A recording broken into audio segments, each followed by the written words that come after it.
Соборного послания Петрова чтение.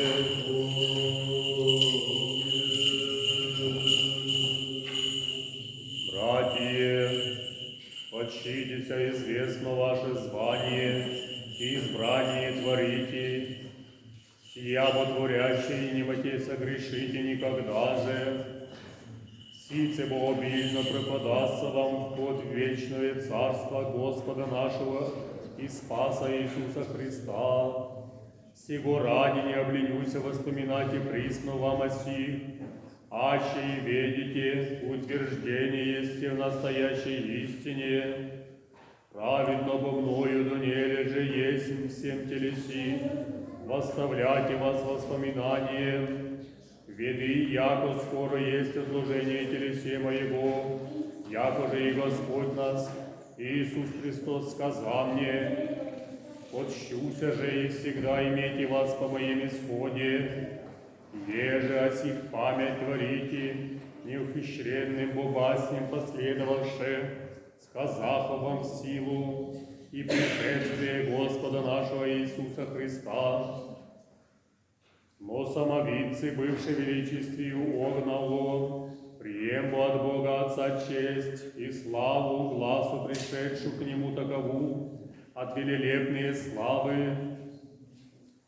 Сей есть Сын мой возлюбленный, о нем же аз благоволив.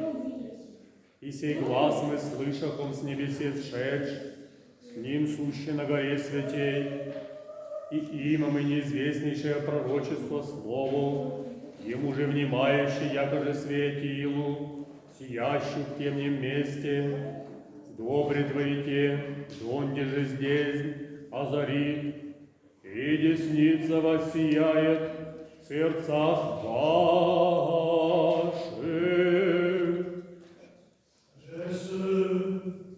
Lecture de la seconde épître de Pierre. Soyons attentifs.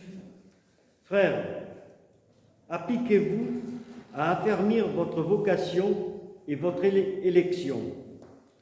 Ce faisant, vous ne pourrez tomber dans le mal. Et ainsi, vous sera largement ouvert l'entrée du royaume éternel de notre Seigneur et Sauveur Jésus-Christ. C'est pourquoi je ne cesserai de vous rappeler cela. Bien que vous le sachiez et que vous soyez affermis dans la présence vérité, aussi longtemps que je serai dans l'enveloppe de ce corps, j'estime juste de vous tenir en éveil par mes rappels.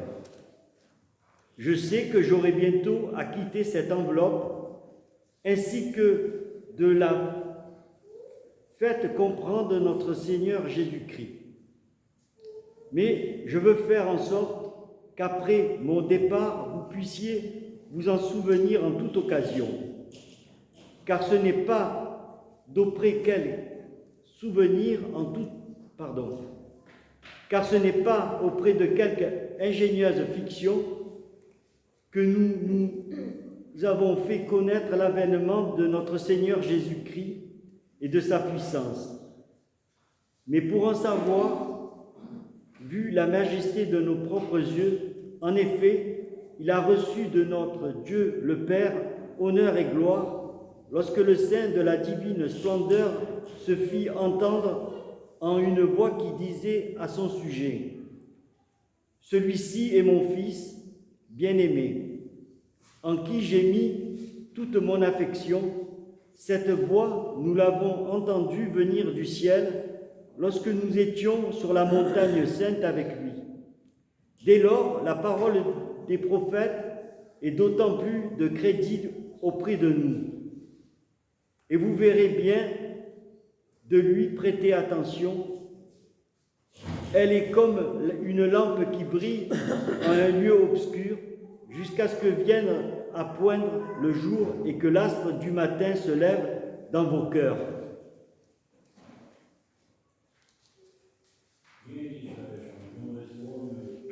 И Духові Твоєму гласа мы, аллилуйя, аллилуйя, аллилуйя.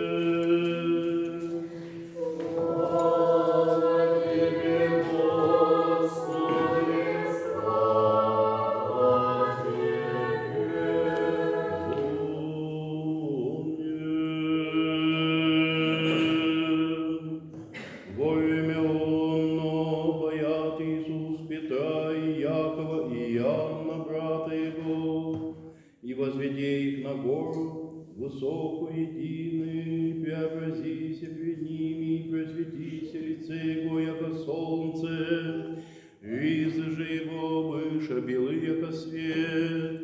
И се явистася им Моисей, Илия с ним глаголюща, отвещав же Петровиче ко Иисусове, Господи, добро есть нам сде быти, аше хочешь со Твоим здесь всени Тебе едину и Моисееву единого, Илии, еще же ему глаголюще се облак светила сини, и се глаз из облака глаголя, се есть Сын мой возлюбленный, о нем же благоволит, того послушайте, и слышавши ученицы подошеницы, и убоявшися зело, и приступли Иисус, прикоснулся их, вече восстанете, и не бойтесь, возведши же очи свои, никого же видишь, токма Иисуса единого, исходящим им с горы, заповеда им Иисус глаголя, никому же поведите видение, донде же Сын Человеческий из мертвых воскреснет.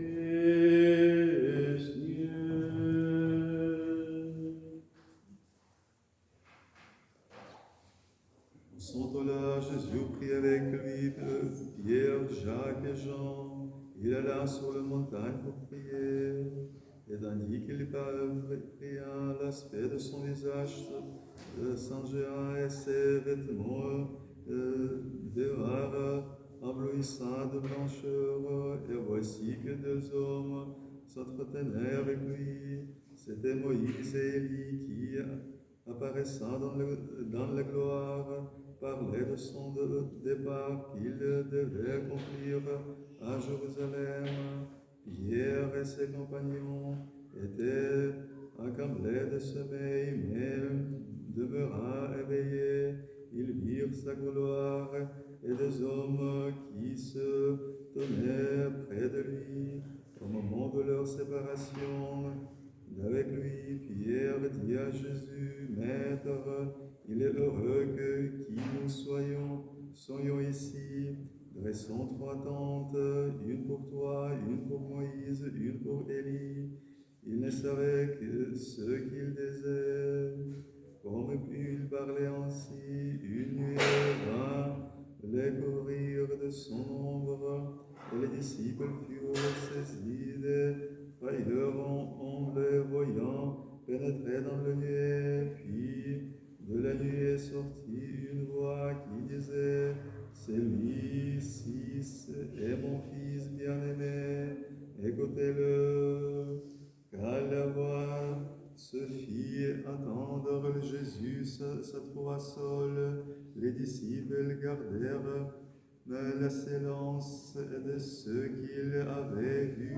Il ne dit rien à personne en son jour-là.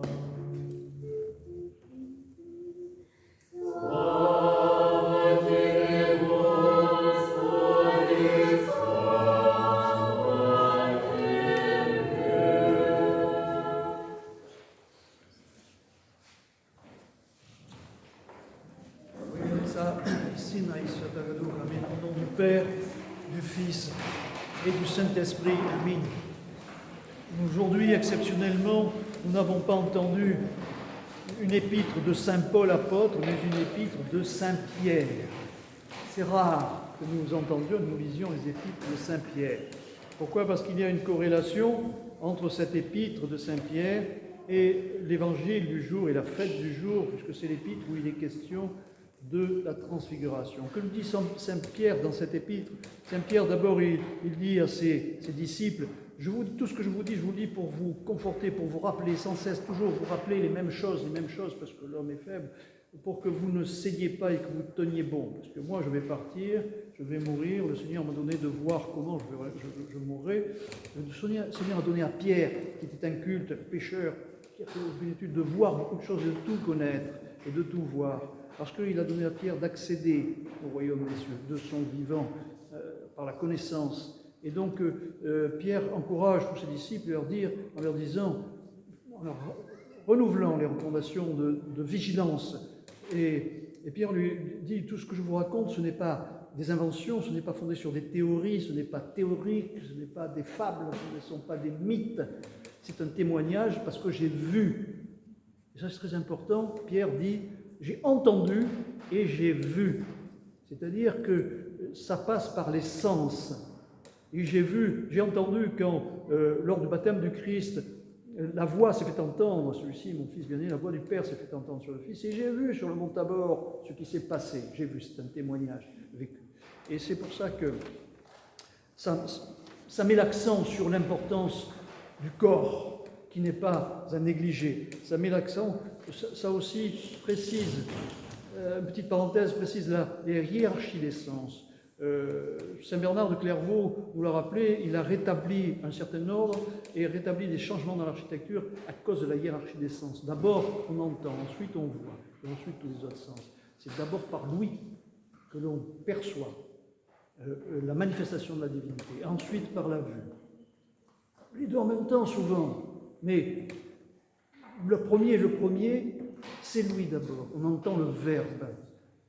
On entend le verbe, et si je fais encore une parenthèse rapide, avant d'entendre le verbe, si on veut aller plus loin à la rencontre, Seigneur, on devrait pouvoir entendre le silence qui précède la manifestation du verbe.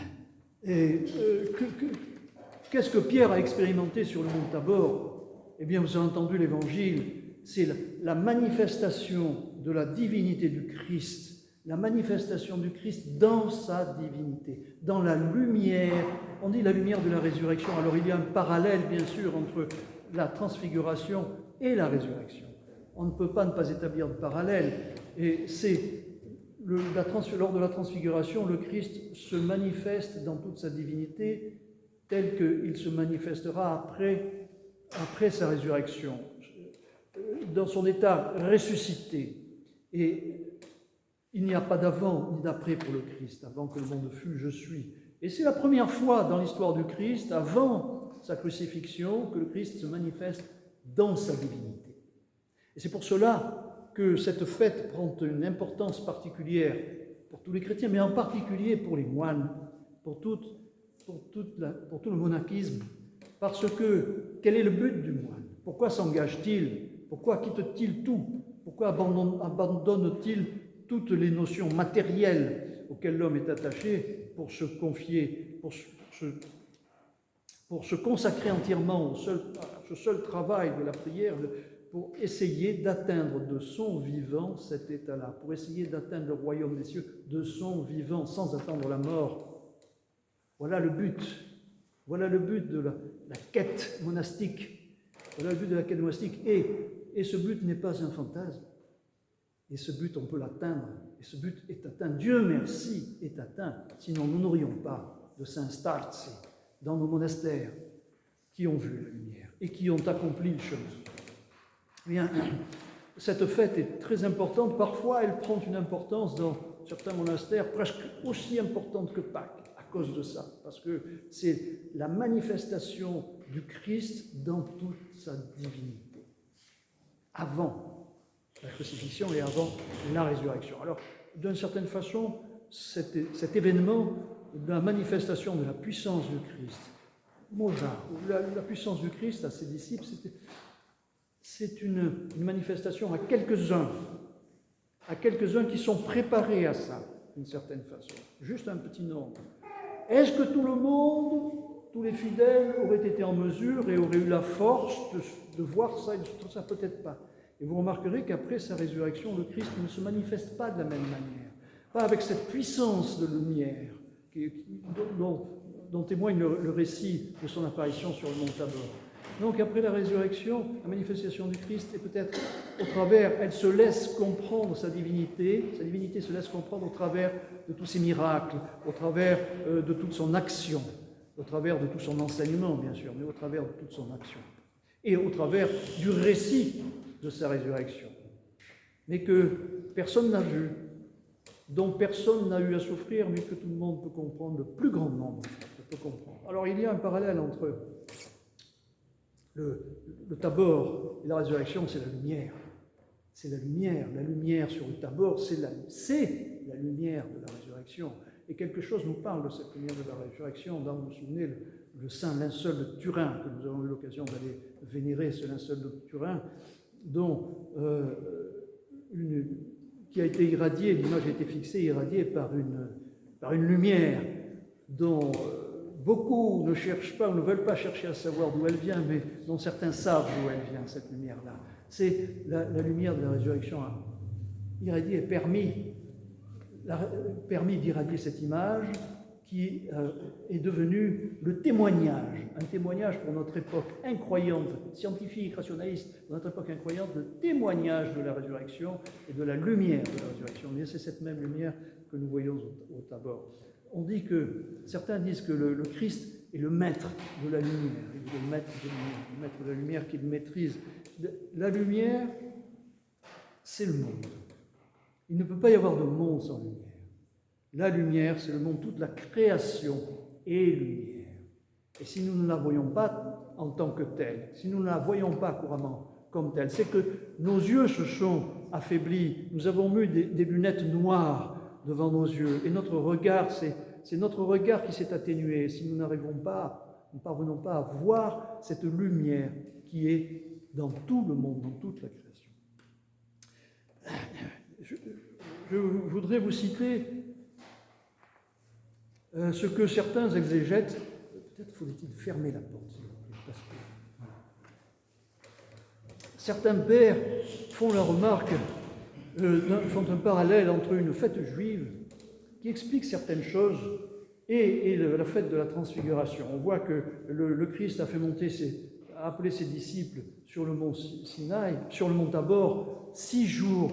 6 jours après, le Christ, dit l'Évangile, le Christ appelle Pierre, Jacques et Jean et les emmène sur le mont Tabor. Et là, ils y créent.